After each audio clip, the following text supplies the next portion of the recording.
Bueno, iglesia, vamos entonces a Apocalipsis capítulo 3. Vamos a estudiar un poco acerca del mensaje que Dios ha puesto acá y luego vamos a estar orando por las peticiones de oración de cada uno de nosotros y las que han llegado también a mis hermanos que están conectados de manera virtual. Hoy quiero compartirles algo muy especial y es que Apocalipsis para muchos puede llegar a ser un libro que cause miedo, ¿no?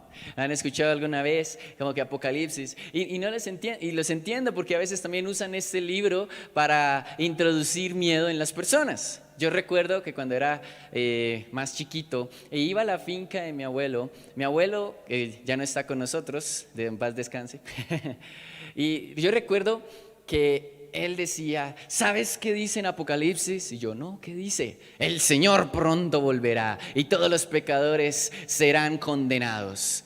¿Tú vas a ir con el Señor o te vas a quedar aquí? Y yo con un niño de 10, 11 años ahí asustado, yo, Dios mío. Y entonces me causaba mucho la curiosidad porque algo que parece, entre comillas, tan tenebroso, le gustaba tanto a mi abuelo, a mis dos abuelos, les encantaba el libro de Apocalipsis. Y entonces, cuando yo conozco a Jesús a los 15 años, recuerdo que le tenía miedo a este libro. Me leía hartas otras porciones de la Biblia, pero lo que era Apocalipsis lo dejaba como para una noche de terror. Y entonces recuerdo que cuando entré en el instituto bíblico, sí o sí me tocó estudiar el libro del Apocalipsis, perdón.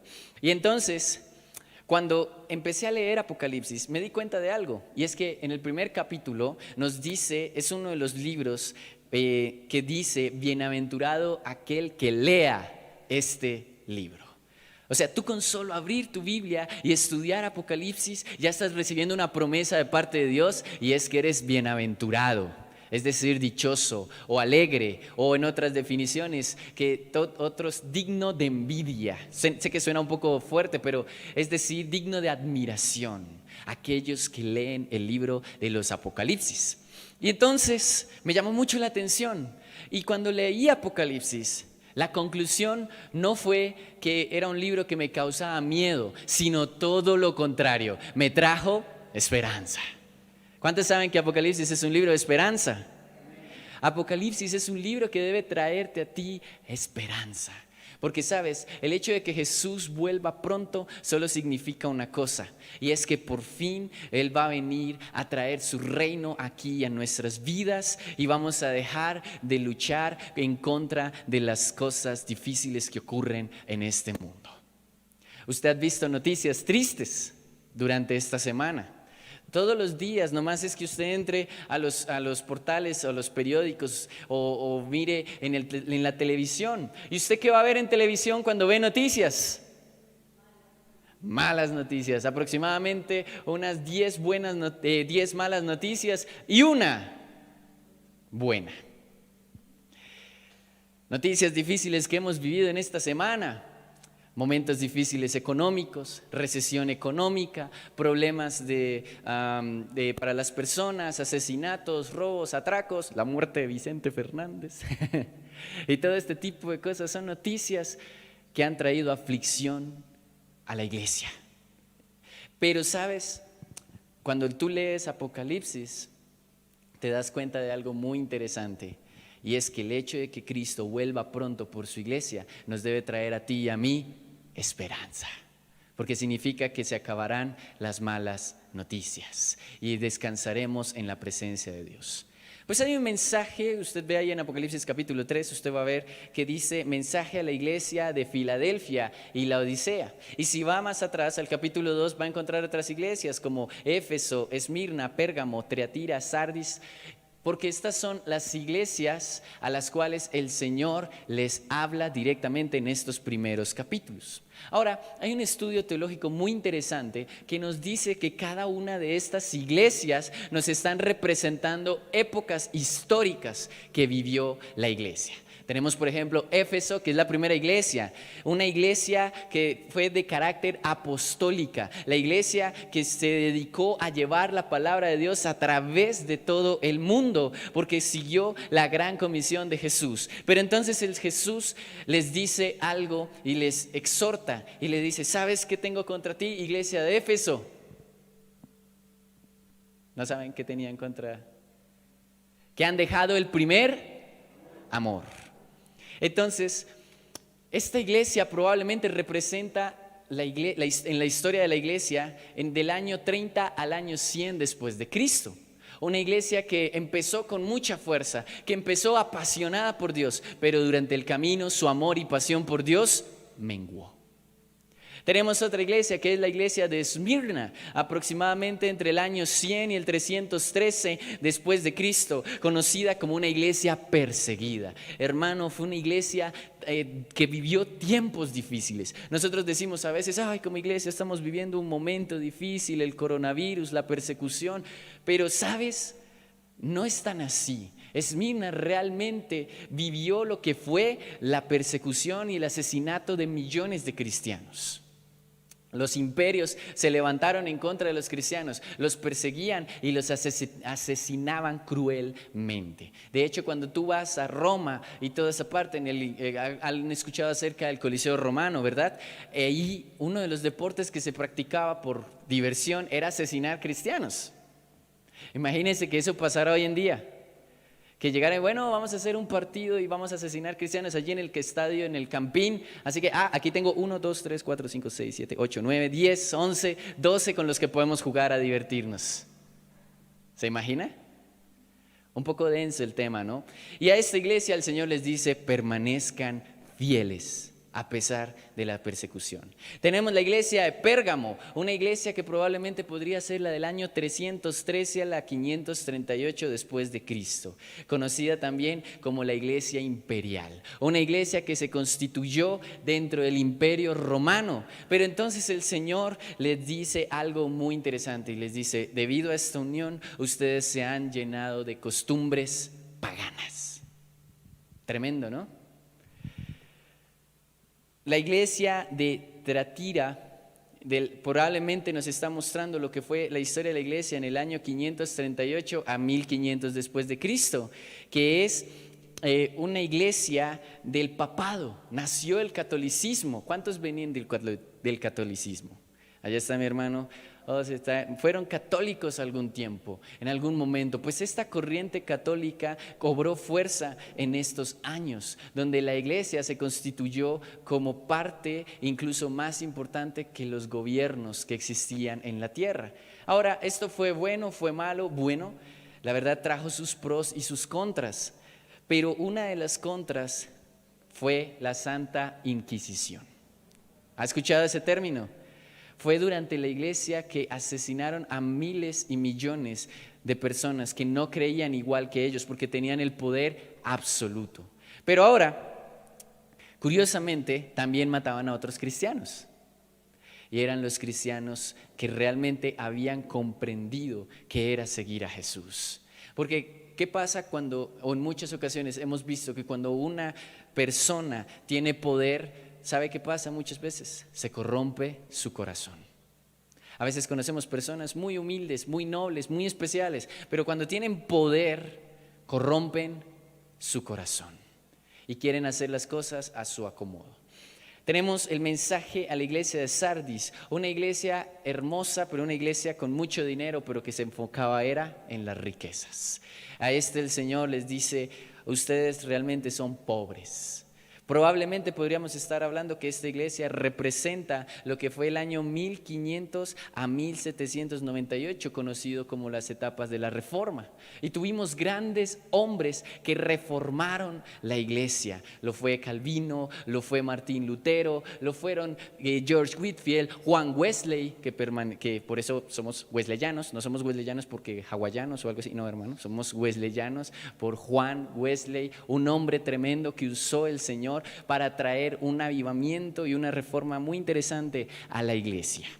Y entonces tenemos de esa iglesia que les acabo de decir, un cierre Y muchos teólogos dicen que la iglesia de Filadelfia y la Odisea, que es la que vamos a ver ahorita en este momento, probablemente hace referencia a la iglesia actual.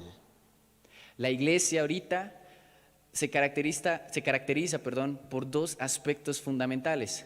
Van por un mismo camino, pero una tiene una particularidad y la otra tiene otra particularidad. ¿Cuál es? Bueno, qué bueno que me preguntó. Tenemos la iglesia de Filadelfia. Esta iglesia tiene algo muy especial y es que es la única iglesia que el Señor Jesús no exhorta. No la exhorta. No le dice que tiene que cambiar algo que esté haciendo mal, como sí ocurrió con las otras iglesias. Al contrario, el Señor les da una promesa muy especial a la iglesia de Filadelfia. Y le dice, he puesto delante de ti una puerta abierta.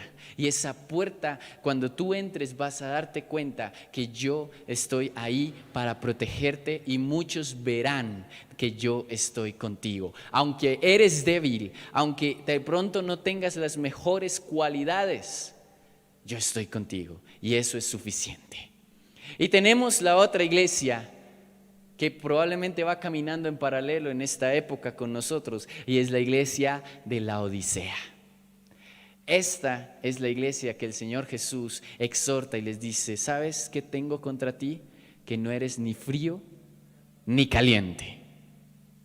Y esto es bastante duro porque es una iglesia que podría estar al borde de la apostasía, que podría estar al borde de mezclar, de decir en algunas circunstancias que es cristiano, que sigue a Jesús, pero en otros lados nada que ver, como dicen por ahí.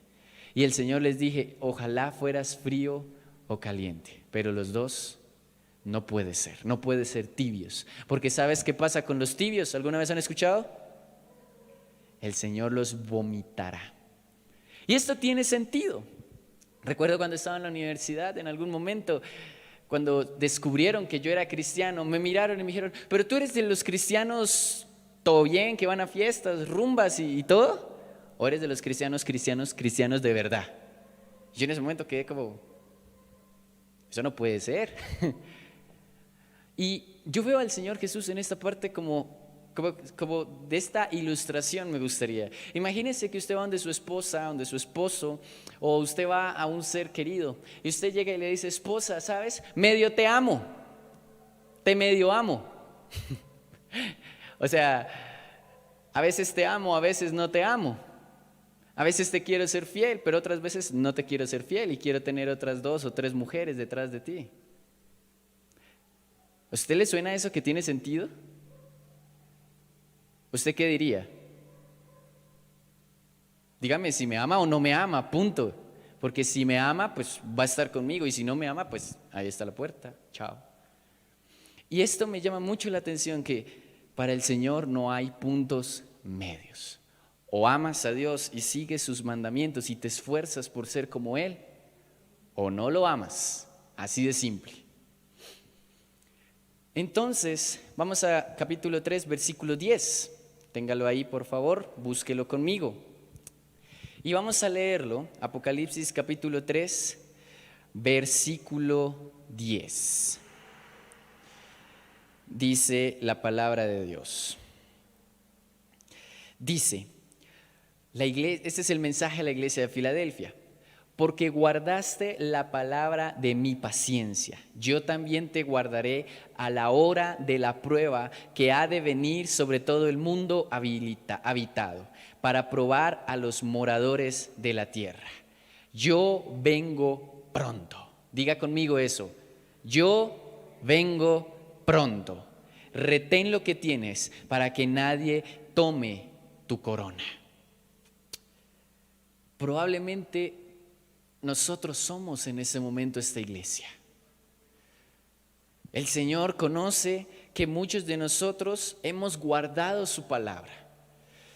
A pesar de los momentos difíciles o a pesar de los momentos buenos, ¿cuántos han guardado esa palabra de Dios? Amén. ¿Y los demás? También. Y entonces probablemente nos podemos identificar con esta iglesia, porque muchos de nosotros hemos encontrado personas que realmente aman a Dios, ¿verdad? ¿Usted no le ha pasado eso, que usted de pronto va a un lugar y conoce a otro cristiano? Hay algo diferente en él, ¿no? Y usted dice, wow, qué hombre de Dios.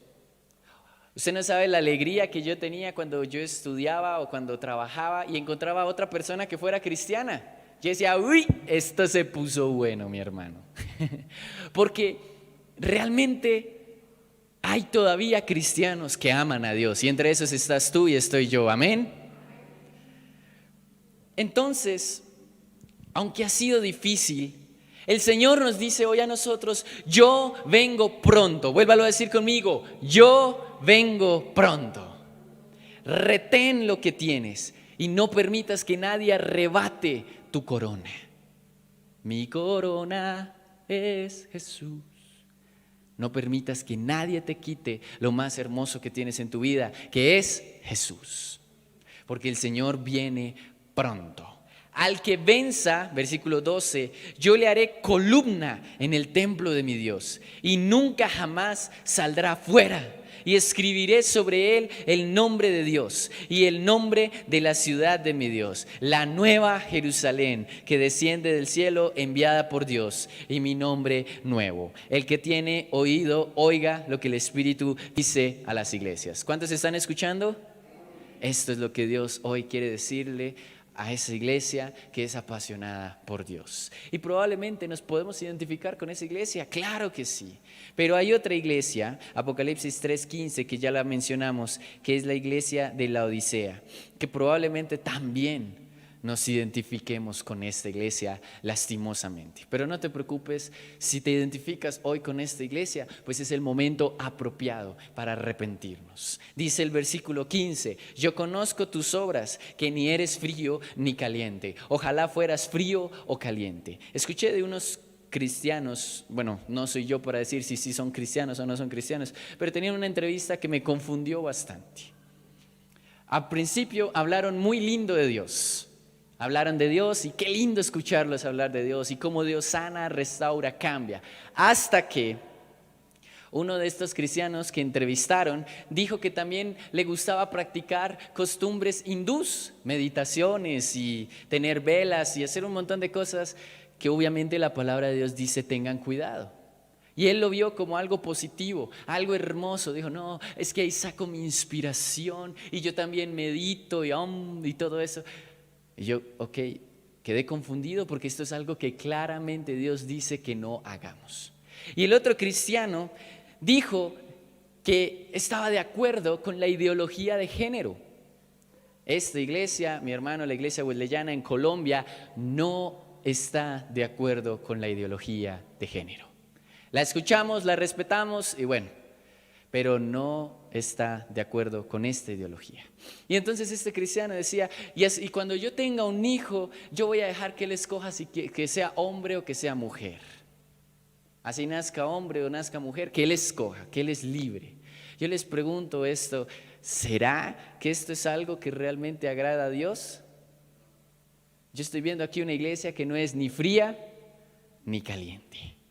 Y yo dije en ese momento, bueno, deben ser solo 2 cristianos. Y en investigación me encontré con algo y son los cristianos progresistas. Una corriente nueva que está de acuerdo con el homosexualismo, con la ideología de género, está de acuerdo con el aborto, está de acuerdo con muchas cosas que obviamente la Biblia dice que eso no agrada a Dios. Y entonces ellos dicen, siempre y cuando ellos dicen, el amor de Dios es tan grande que nos ama a todos por igual. No importa si eres pecador o no eres pecador, lo importante es que Dios ama a todo mundo y no hay nada más. Y sí, Dios ama a todo mundo, pero también Dios es justicia. Y si tú hoy no estás del lado de Dios, entonces estás al lado del mundo. Y la palabra de Dios dice que a la derecha de Él están los que son sus hijos y a la izquierda están aquellos que son los bueyes, es decir, los que no son sus hijos. ¿Y sabes qué va a pasar con ellos?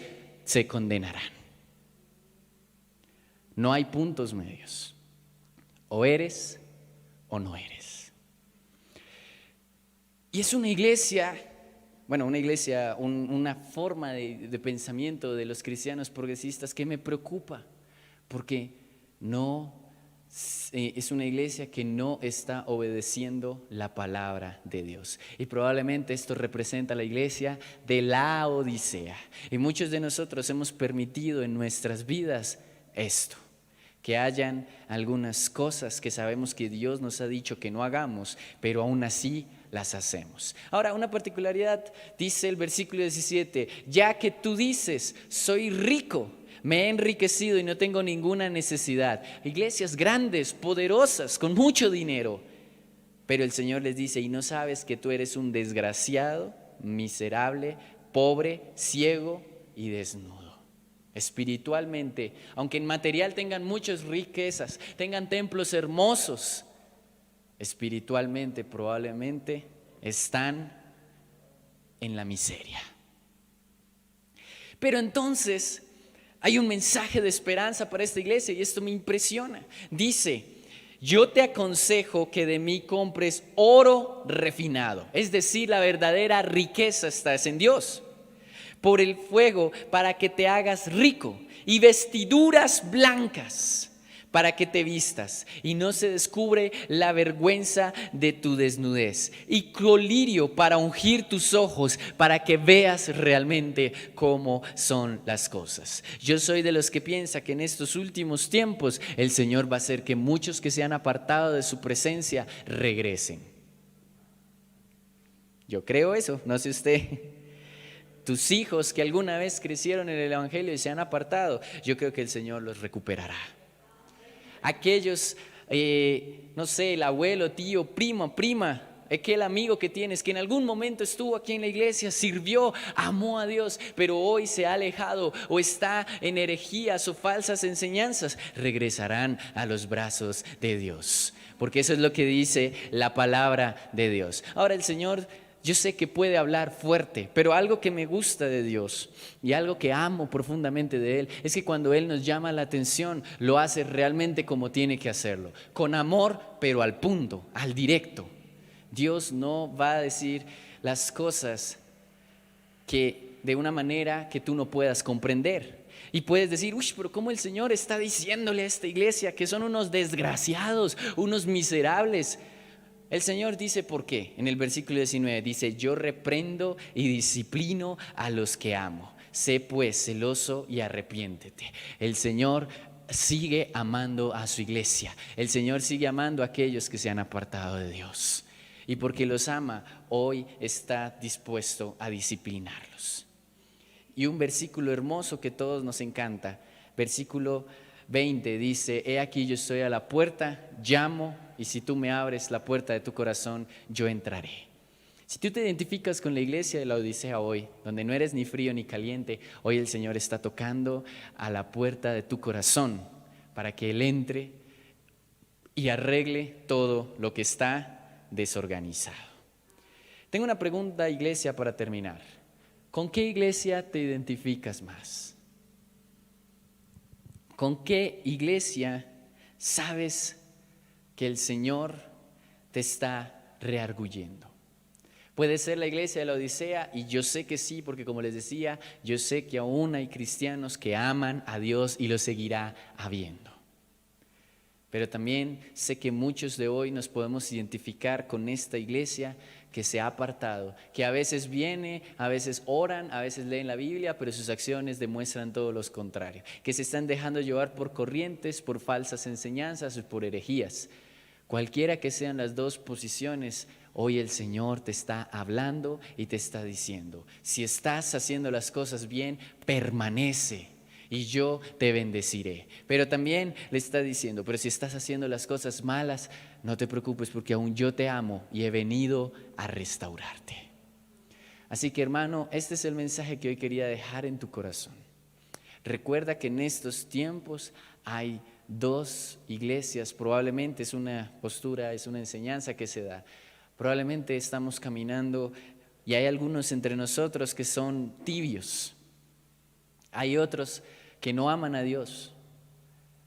Hay otros que se han apartado del Señor. Pero nosotros permanecemos fieles y seguimos orando por esas personas para que regresen a los brazos del Señor. Ahí donde estás, colócate de pie, vamos a decirle, Padre, hoy queremos, Señor, de una manera muy especial, identificarnos con la iglesia, Señor, que te agrada. Que aunque podamos ser débiles y no tener mucha fuerza, el día de hoy, Señor, venimos ante ti para entregar, Señor, nuestros deseos, nuestros anhelos, Señor. Venimos, Señor, en un tiempo de alabanza, en un tiempo de adoración, Señor, a decir que nadie es como tú, Señor. Nadie más puede llenar nuestra vida, Señor. Solo tú, Señor. Y por la eternidad podríamos buscar a alguien más que llene nuestro corazón, pero eso será imposible.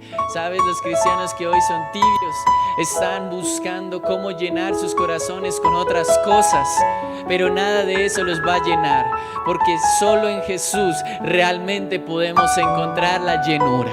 Y hoy, Señor, no queremos, Señor, ser tibios, queremos realmente estar de tu lado. Hoy hemos dicho, Señor, te amamos. Dígale conmigo, te amo, Señor, te amo, Señor. Y aunque sé que eso muchas veces amar duele, amar cuesta, lo seguiré haciendo, Señor, porque solo tú llenas mi vida y nadie más lo puede hacer, Señor. Y por eso levanta tus manos conmigo y dile al Señor: nadie es como tú, Señor. Díselo así: nadie es como tú.